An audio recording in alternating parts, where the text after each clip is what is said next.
Hey, so I wanted to give an update. I have complete and utter gut diabosis, dysbiosis. I keep saying that wrong. Dysbiosis. What that means is that I've got not a whole lot of good bacteria in my gut and a whole lot of nothing, really. The antibiotics really killed everything, which is what we were looking for it to do because I had so much SIBO and so many infections.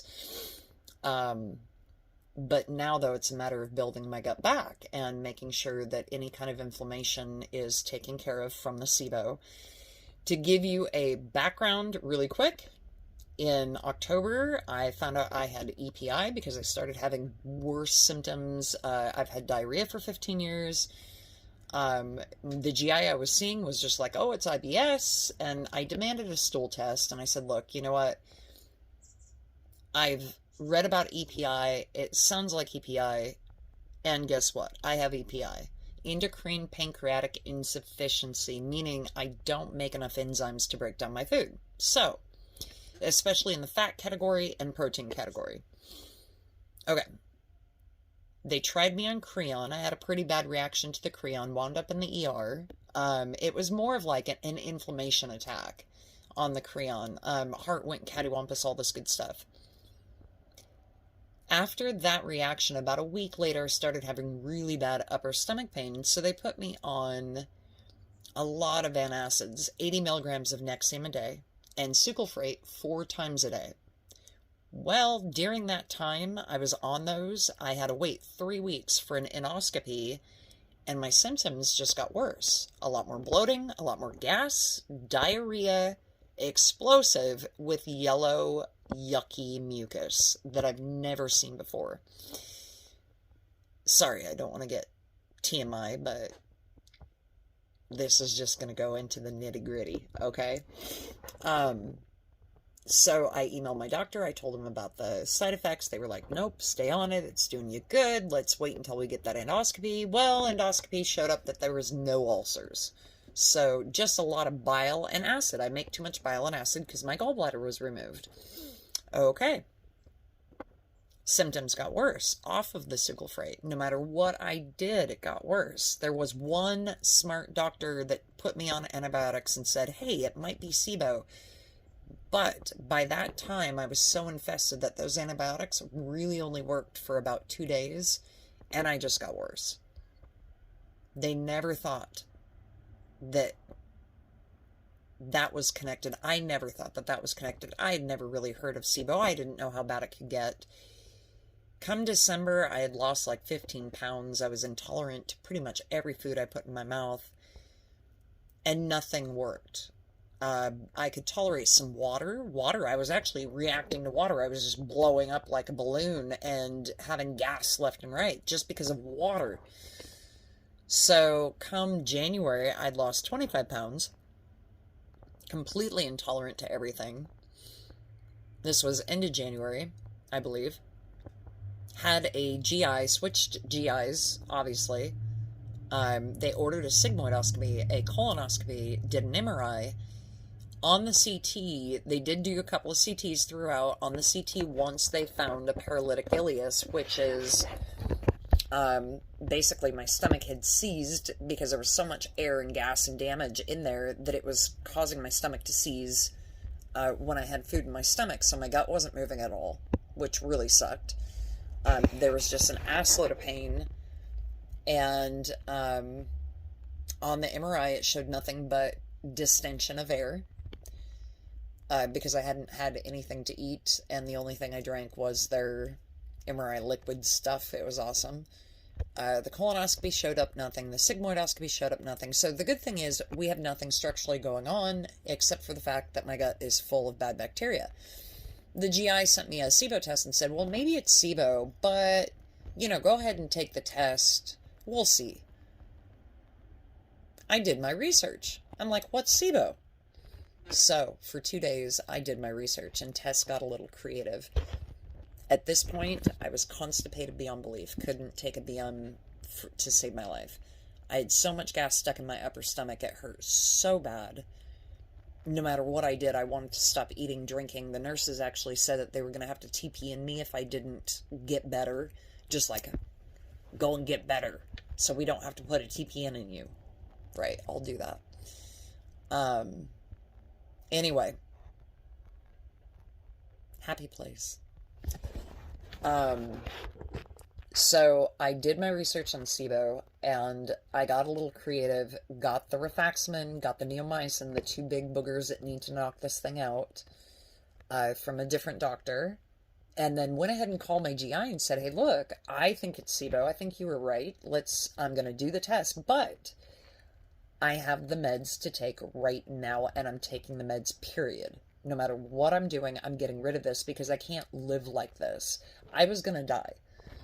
I wasn't absorbing any nutrients. I wasn't taking in any nutrients. I did the test on the day I started my antibiotics, and it's not like it would affect it.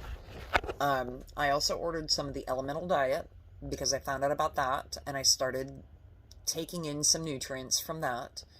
I was on the elemental diet for a week and a half, almost 2 weeks, and on the antibiotics for 21 days. In the middle of the antibiotic tour, I did a Genova test, which is a stool test. And the Genova test, and let me give you the Genova, Genova diagnostics. I wish I could show you the label. It's got my name, though, right next to their name, and my address and my birthday and all that good stuff, so I won't show you that. But this is for the GIFX stool profiles test. So again, that's Genova Diagnostics. There are other diagnostics out there. One is GI360, the other one's GI Map. I highly suggest getting one of these because you don't know what you're working with until you see it. Two things, though, I want to say. The two things that really have now become an issue is my response, my limbic response to what my gut is doing, because I'm in complete dysbiosis. You can hear my gut working from like a mile away. Every time I eat something, it goes clunk, clunk, clunk.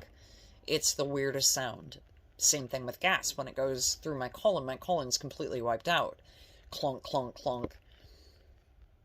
The anxiety that produces, I cannot tell you, after being in that much pain and that much heartache, and it's still being very painful today after I eat something, you really have to control your brain, control your anxiety, control the way that you think, control the way that you're processing this information, or you're just not going to get better. It's just going to get worse.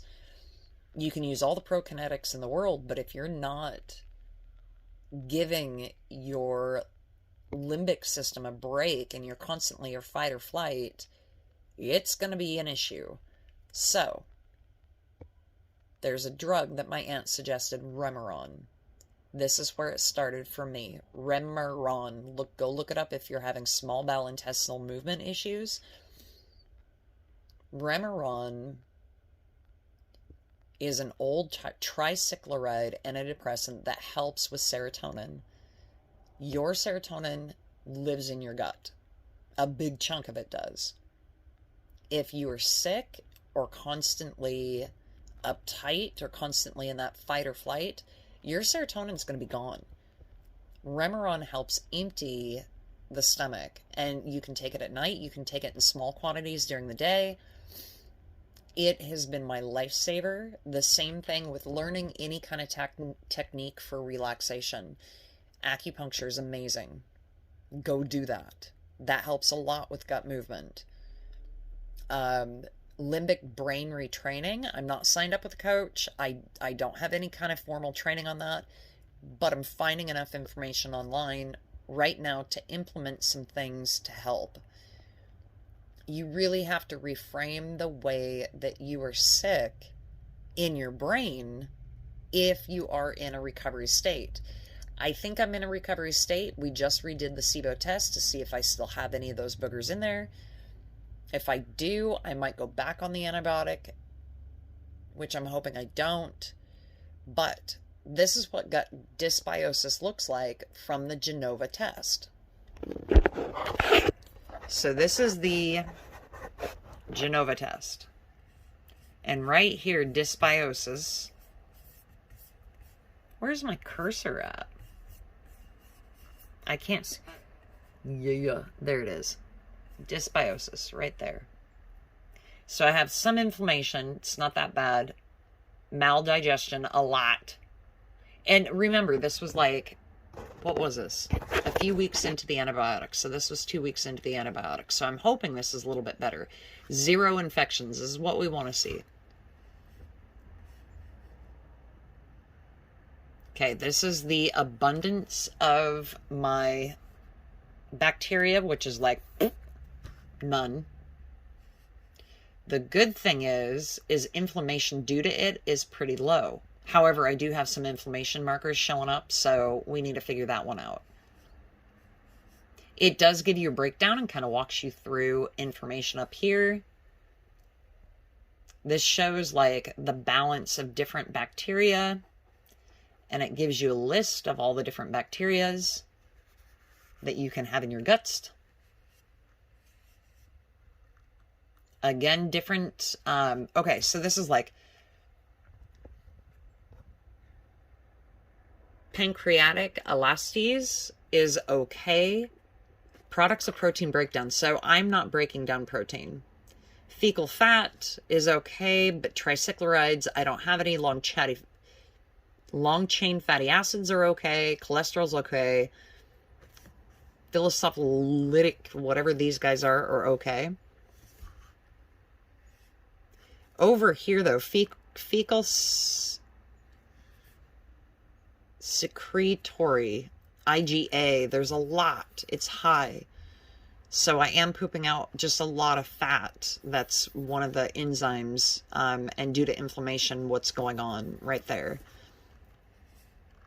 Metabolic, there's a lot of things that are low, especially the butyrate. Because at that time, I'm not eating any animal products because at this time I was on that elemental diet. So, of course, that's going to be low.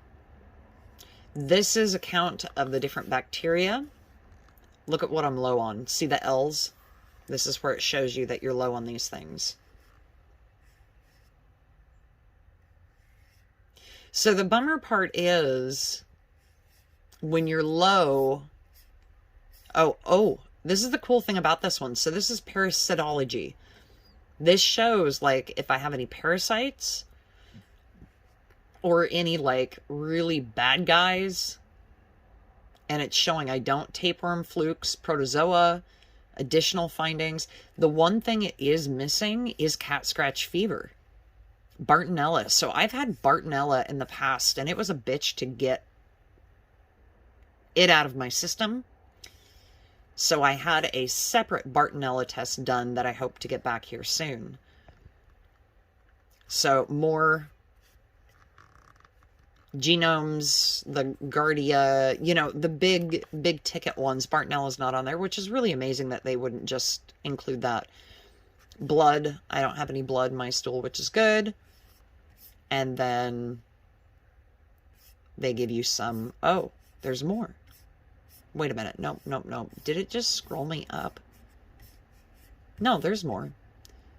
Okay, interpretations at a glance. So it gives you at a glance, like, the things that you're low on.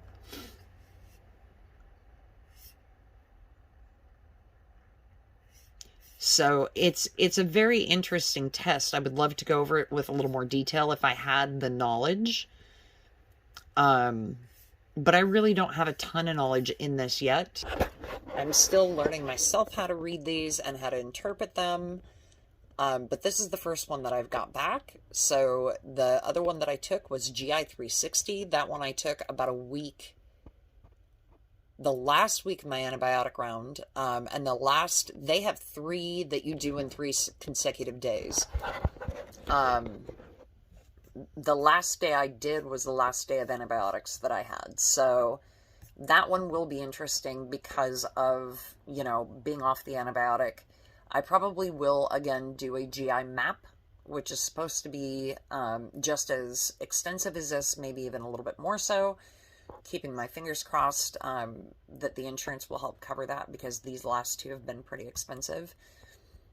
So anyway, that is what dysbiosis looks like, and what it sounds like. I'll get online and like give you a little bit more of like a demo later and show you what happens after I eat. It's quite interesting.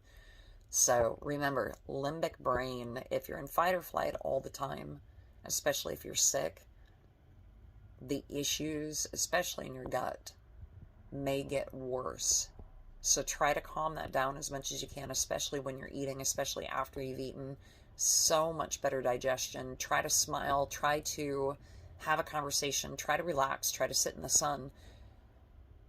Do something for yourself, especially if you're dealing with chronic illness or an illness that literally has affected your entire life. So I'll be back on with more, but that is the Genova test and what it looks like.